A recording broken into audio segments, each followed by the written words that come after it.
دوستان عزیز، قبل از اینکه برنامه رو شروع کنیم از مصطفی جان یک سوال میکنم که موزه رو میشناسی یا نه؟ موزه را میشناسم. فکر کنم نام اصلیشم نجیب است، مشهور به موزه. یک از هوادارهای سرسختش دوستا. سلام علیکم، وقتتان بخیر، امید که جور سر حال باشین. فقط میخواستم بفهمم که میشناسه یا نه، به خاطر که امی قراره که برنامه رو که امروز جور کنیم اصلا مصطفی جان خبر نداره.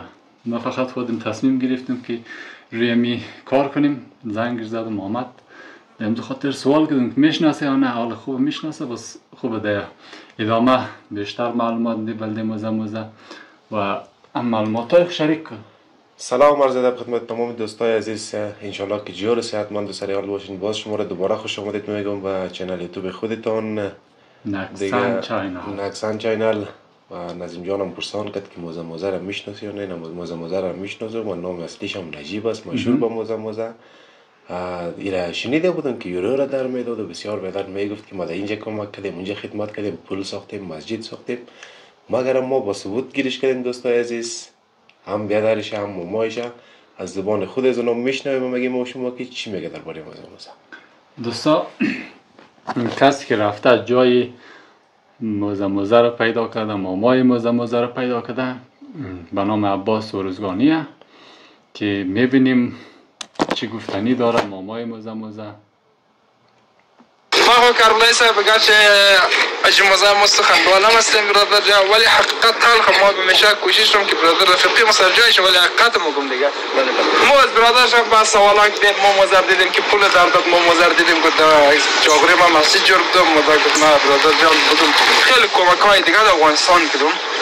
آیا در این منطقه موزه حاصلش می منطقهش میگه نه منطقهش میگه چی کمک برای شما مردم کده که امروز شما مردم نیاز به پول جور کردن دارید، نیاز به کمک مسجد دارید، چی رقمه؟ موزه را غیر دمی فیلم که برادرم دیونگیش میگنم دیگه هیچ چیز از اون نمیگنم. تنوز یک روپی در منطقه شب بخیر بیل که در پشین در افغانستان کمک نرسید. این موزه کی است؟ همین نجیب. ما این مامایش مشو مقبول بچه خوار من مشم موزه در این قسمت که کارلای صاحب میگه که ما مامای موزه میشیم، باز ببینیم که موزه برای مامایش چی گفتنی داره.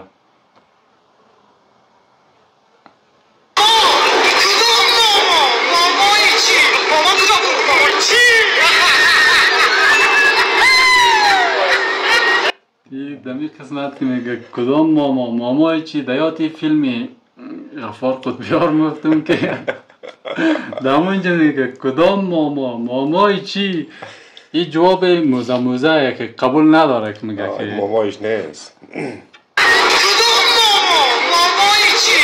ماما کجا بود؟ مامای چی؟ دوستا ببینین که موزه اصلا قبول نداره که مثلا مامایش باشه. موزه اگر واقعیت اون مامایت است راست میگه، نکو مرد خدای کارهای تو فایده نداره. میره پیش کلگی گفتی که ما پیسه نقد کمک کردیم، پول ساختیم، مسجد ساختیم، مکتب ساختیم، در حالی که مامایت میگه یک افغانی هم تو کمک نکردی. دیگه کتگوری تو رسه که پیسه را بستم دیگه نکو بشیش. ما خود یکی هواداران خاص تا هستم خمون تا و نمی کارهای تو دیگه در ما فایده نداره. موزه ما خود رو بدر یکشین دوستم داریم که کارهای تو مگرم یک ذره دیگه باز آدمو جگر خون میکنه. نه مصطفی جان که هستم یه هوادار سرسخت موزه باز موزه رو سعی که مامای را هیچ قبول نداره. حالا خود حتما شما رو هیچ قبول نداره. ما را خود دیگه ما هوادار شدیم تا اوناس مرا ندیدم خمون تا که مامای خود قبول نمیکنی موزه و ای خیلی ما شفت خداورسی که مردم برادر بگویم خارجی سوی اینا تو که مامایش میشه؟ ما مامایش میشم. ما روزی که برادر این طرف دوستا، کسایی که مثلا در مناطق خصوصا دور افتاده مثل منطقه شب بخیر جاها که هسته، مردم ها خیلی سنتیه.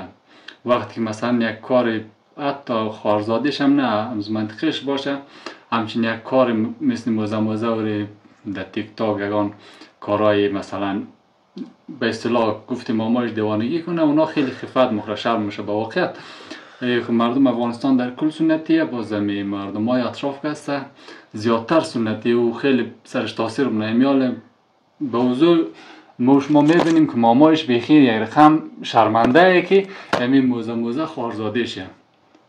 ببینید در این طرف ایران رفته همزو که دیونگی ده تعمیر به این روز رفت دیگه هیچ کس برادر ایتی نمونه بچه فلانی یا فلانی آدم برادر اینی کار کرد غیر از این که برادر مزخرف حرفای زشت و تا و بال برادر خد میگه برادر دکتر گد ده خد بچه گد ده چی لازمه چی به عزتیه بود در نظر شما که ما بسیار کار خوب کدم اما در نظری از این مردم که اینجا فقط دو یک دیوانه محض باید بعد از این بفهمه بچه ها دیوانه و مگه پای قدر کنجلی آتیخ دراز کن همین چیزی که برادر آتیخ تو با کل تنمی رفتار کرده تیپ کمزو عمل داره او بچه دیوانه بفهم میگه پای تا اندازه گلیم پدرت دراز کن راست هم میگه نمیتونی لاف نزن موزه جا ما پیشترم گفتم بازم میگم که از اقدران خواست استم این مردم دلش خواهش کرده که ما باید مسجد میسازم پولم میسازم باعث نقد کمک میکنم مگرم با چیز است البته من نمیگم که کار تو شرم‌آور است نه هنرمند هستی واقعا قابل قدر هستی این کار تو شرم نیست که مامایت میگه ما را شرمنده ساخته و گپا دید مشکل ندارم طرفدارتم هستم مگرم وعده کردی موزه برات میگم سر وعدت پابند باش اقدام کن موزه مامایت خب بسیار دلش پر سرت حالی کارهایی که خودت میکنی در تیک تاک در جای و مربوط خودت میشه و آزادی را داری و اختیار داری که هر کاری که میکنی ما برات گفتن نمیتونیم تو چی کار بکن نکن مقصد همین مامایت دلش به دست بیار که بسیار قاره خیلی قاره خدا نکنه که در این وضعیت را گیر کنه در منطقه موزه گوش کال دیگه چی میگه رفتار که تیپ کمزو عمل داره برادرای کلان تنمی خانهش زندگیش تیپ کمزو رفتار که تو زیاد با البته یک مصاحبه پیش از این عباس جان همراه برادرش هم مصاحبه کرد که برادرش هم رد کرد که مثلا او کمک کرده باشه یا کدام مسجد ساخته باشه او را هم رد کرد برادرش دیگه بلا از جان تان دور شوه ترنی نه تو مادر زیادی پدر زیادی نیه خب چی دیگه تو دیونگی تو غیر دگوش من روز برادر که موزه اینی تر گفت موزه اونو تر گفت دو دورم هم فیلتون که سعی کردم ما به کفایت کردم دیگه ما رو این صدای من میشنوی خود من یعنی که این سین رسیدم برادر باز دیگه این حرفای زیشت است تو تمام مردم بهتی تر مسخره میکنن موزه خدا در راه نیک هدایت کنه در نظرم که برادر موزه دوست داره باید اندردی و دنیا میترفانیه که باشه رفتنی هم موزه نمونه کلوش هم نمونه خود چیزها کمک در پول در مسجد وقت موزه ما وقت میشناسیم که این پول دنام خوابات کنه این پول نه یک جای دیگه موزه محمد میگه اول خدا تو رو در راه نیک هدایت کنه این خراس میگه باشش دویم دیگه میگه موزه زمان ما پیش موزه میشه که چیزی وعده که داده عملی کنه دیش پولچک بسازه مسجد یا مکتب یا پول نه موزه پر مامایش هیچ وعده نداده که ما پولچک میسازیم یا هیچ چیز وعده نشده فقط یک کاری کرده گفتم مادم جاغوری مسجد ساختیم مثلا معنی کمکار در افغانستان کردیم رقم شده که تا که پیسه ندی مردم ها از تو راضی نمیشه هر قدر آدم خوب باشی اگه پیسه داده هرچی بد باشه باز برای مردم عزیزی جان نمی خودش وعده است دیگه پیسه را میگیره نشان میدی مامایت بیچاره منتظر باز پیسه رو باز گفتنی موزه برای مامایش باز اینجا میبینیم زمان کدام تان در مامای خود پیسه روان کردیم مامای چی؟ مامای کی؟ بیادر کی؟ مامای کی غرور و غیرت عفت خواهرزاده خود در پیش کامرا بیبره در روی زو ماما برادر چوف بنداز او به خدا